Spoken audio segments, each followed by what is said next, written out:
Check out my Michigan rappers King Sound and G Mac Cash. Just dropped the new hip hop singles. The Butchers is out on all digital platforms. Make sure you tune in and check them out. The Butchers by King Sound and G Mac Cash. Links in the description. Make sure you check it out. YouTube Music, Spotify, Apple, regular YouTube. So make sure you go support these brothers, man. And peace. All right, man. Rayo Venezuela got the upset. So I thought Eminem had already performed, but because I was cutting a bunch of videos for y'all tomorrow. So apparently, Eminem ain't performed yet. He about to perform now, right before Bud's fight. So that would make sense. Uh, but nonetheless, Rayo Venezuela got the victory. It seemed like they was trying to rob for the Mexican fighter. So if you don't really know the history of Southern California, New Mexico, Texas, that's all used to be Mexico. You know what I'm saying? So that's really Mexican country right there. That was their land. And so when you start going to fight a Mexican in Vegas, New Mexico, Texas, Southern California, in all those areas, then you gotta be perfect. If I couldn't punch, I don't know if I would go out there and fight a Mexican. See, they say, well, he landed the more impactful punches or he landed the more meaningful punches. No, it's boxing. It's hit and don't get hit. You know what I'm saying? And Rayo, to me, damn near swept that fight. He controlled the entire ring generalship. He controlled the pace. He controlled literally everything about that fight. He boxed well. I mean, Pitbull Cruz didn't do anything. I even seen him throw a couple jabs to try to change it up. He couldn't do anything with Rayo Venezuela. And Rayo switched from, Jose Benavidez Sr. and David Benavidez and Jose Benavidez Jr. camp. And he switched down to Southern California. He's one of the reasons he said because the sparring, he sparred Oscar Durat, who fought Ryan Garcia for this fight. And that was great. That's one thing about going to Robert Garcia's gym. You get great work, you get great training, you get great sparring. And Robert Garcia continues to establish himself, as one of the best coaches in the game. He reformed Marcos Madonna. He's done some great work with Rayo Venezuela in one camp, and he boxed well. Rayo, chin flew up a couple of times, but one camp not going to fix that, but his chin stayed down enough, and he did exactly what he supposed to do. I told you that throwing that uppercut to the chest was the key. I know a little bit about boxing. They did that a lot. He coming in with his chin down. Don't worry about hitting the head. No, did he? Worry about throwing that punch to the chest, because if he tuck his chin, you know what I'm saying, you're going to hit that chin, by punches to the chest. And, if he keep his chin in the air and you hit the chest, you still score, that punch to the chest to slow you down. Remember back in the day, certain people, coaches and pop, so bow right in your chest and then take the air from you. So that chest to the sternum right there, to that sternum, that do a lot of damage right in that chest. So you got to understand, just because he catch a shot don't mean it ain't wearing him down. Just because you hit him on the elbow, he roll a shot, don't mean he still don't feel a certain effects of the shot. So Rayo boxed well. He stayed behind his speed. He stayed behind his height. He stayed behind his length. Pitbull Cruz couldn't switch it up. He comes forward. That's why I said he needed a jab. And some people say, well, that might take away from what he do well. But yeah, had he learned a jab to the body, then come over the top and set Rayo up, or maybe, fold jabs backwards and then come over the top and come back with the left hook. He was just looking at the overhand lefts and rights and dip his head. And Rayo did what he supposed to do. He kept his guard tight. He kept his chin tucked. He kept his hands up, and he caught shots. He caught those overhand lefts and rights. That's how you do it. Either you stay out of range, you control them with the lead hand, or when you're ready to bag up out of there, you know what I'm saying, you catching, you catching them, you rolling them, you avoiding them.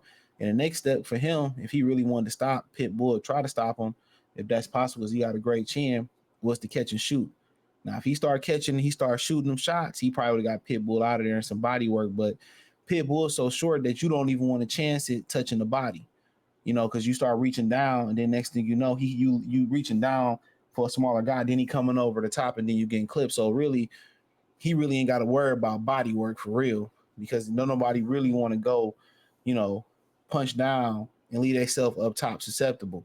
You know what I'm saying? So for Pitbull Cruz, an adjustment was, I agree with, it was Sergio Moore, doing what Mike Tyson used to do, and that's out jab the bigger fighter, back him up 3 or 4 jabs, jab him to the stomach, or he should have been attacking the stomach.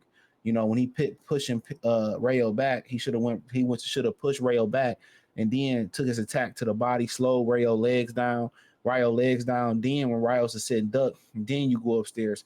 He just kept his level change. He didn't change levels. He kept his levels upstairs. He didn't attack the body. He didn't attack the chest. He just went for the head. No, did he? Pause, nigga. My Cameron voice. He just went for the head. So, in my humble opinion, had he dressed Rayo up, jab to the body work, then came up top, he would have cut Rayo chin flying up a couple of times. When he did catch Rayo chin popping up, Rayo took the shots well, and Rayo didn't go mano a mano or macho man like Anderson did and feel like he had to slug it out with him. Rayo did kind of get comfortable in there, started slugging it out with him for a second. But the corner was just urging him. It was like 4-5 chefs in there. Oh, don't do that. Don't exchange with him. You got this one. And they tried to take him from him with a split decision. I'll speak on that shortly. So, like I said before, amazing fight by Rayo. He boxed well. He showed his pedigree, and think about it. He took stank off his punches to box, and that just shows the versatility of Robert Garcia, that it's not all about the power. They say we just going to hit and don't get hit. Don't worry about trying to hurt him. Don't worry about trying to throw the hardest shots. Just change the speeds of the shots. Don't worry about just change it a little bit. We just trying to outbox him. We're not trying to hurt him. We're not trying. And when he probably fought Edwin De Los Santos, he probably tried to go out there and knock him out. Oh, he a bum. He a Dominican fighter. We know what they say about Dominicans. They got talent, but they always come up a little bit short. So yeah, he probably like in this fight they said don't even worry about it. Just hit, don't get hit, score, and we'll let the chips fall, the dominoes fall, how they fall in the scorecards.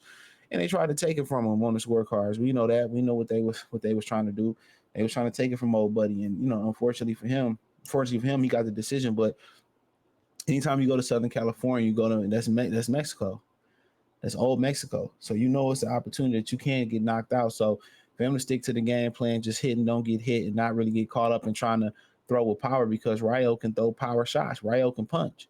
But he didn't really need to show that side today. And sometimes, you just need a few tools. You don't need to bring the whole tool set. You ain't got to roll that whole thing out the back of the truck. You just need a few tools to get the job done.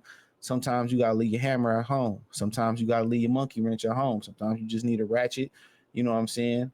And you probably need a few screwdrivers. And tonight, that's all he needed. He didn't need to sit out there and knock Pitbull Cruz out. And, if he needed to strap his nuts on and felt like the fight was competitive, he needed a knockout, guess what? Let me just spin the block, go back to the crib, get the rest of my tools, and then come right back. So he had that in his tool bag if he needed to reach and do that. So, Robert Garcia, he continues to establish himself as one of the best coaches of all time. When you talking about trainers that's done well with fighters that's coming from other coaches and other camps and coming off losses, he does a great job. I remember, Madonna was supposed to fight Keith Thurman, and Keith Thurman's HBO main event debut, and he said, "You're not ready for that yet." So he does a great job of knowing when to pull his fighters back, what type of game plan to put in there, and that's why guys mess with Robert Garcia. He tailor makes his training by the fighter. It's just not, we just train like Mexicans. No, or I'm gonna train you like Canelo. I'm gonna train you like a black. No, whatever your attributes say, they're gonna get the most out of him. So him and his father, they deserve a lot of credit for what they had, Mikey and all them, and his nephew is his nephew. I forget his name. They deserve a lot of credit for what they do with these fighters, man. And they deserve a lot of credit. So like I said before, Rayo, young. This will build maturity. That loss to Edwin De Los Santos might be one of the better things that happened for him, because now in this game, remember Nate Campbell say it all the time. He told Mike Jones said, I ain't never been knocked out. He said, you hang around long enough, it's going to happen. You know what I'm saying? It's going to happen. So unfortunately for him, it happened early where he understands the stove is hot. Some guys just already got that cautious mindset, like Tank, like, well, I know I can get touched. I know it can happen. I didn't seen it happen. So I'm going to be cautious and I'm going to pick my shots. Some guys young and they don't think fire can fire hot. Jared Anderson. So, Anderson had his Rayo versus De Los Santos moment tonight. And when it happened young, you can recover from that. Now, when it happened later in your career, it's hard to come back from that. You already got wear and tear. You're young, you can take the wear and tear. So now you understand there's a danger zone. So shout out to Rayo, shout out to Pitbull Cruz. They put on a good show, but Pitbull, there's a lot of reform that needs to be done with his skill set. And if he can add a jab and he can add some level changes, touching to the body, he probably could have got Rayo tonight just by going to the body, touching the body, and then coming upstairs and setting the upstairs work up. He just thought, Rayo got knocked out by De Los Santos. I should be able to do the same thing. No, he should have changed the levels. He should have went to the body and then came upstairs and then started setting up the hook to the body or jab to the body and come over the top and then come back with the left hook. That's what should have been the game plan. But I thought he thought, a little bit more work, he would have won that fight, being in Southern California. So he had that in his back pocket. But Rayo had to be perfect. Unfortunately, they don't score for boxers. A guy have a good, 5 or 10 seconds to end the round. All the rest of the 2 minutes and 50 seconds in the round, it goes out the window. He's just scoring it for the guy who had a flurry at the end of the round because he's a fan favorite. So the way they score fights is crazy. You could box well for all rounds, and the guy can land a shot at the end of the round, and they get the fight to the guy that landed the shot at the end of the round. I'm telling you, scoring need reform. But hey, it is what it is. Hit the link tree. Find me on X, Instagram, Spotify, Anchor, Cash App, Venmo, PayPal, Apple Podcast, Spotify, Anchor. Shout out to everybody for donating to the channel. Check me out on Amazon Music. Check out the Patreon. Appreciate y'all. One time for the one time. Goodfella TV. Check out the Fight Reaction playlist.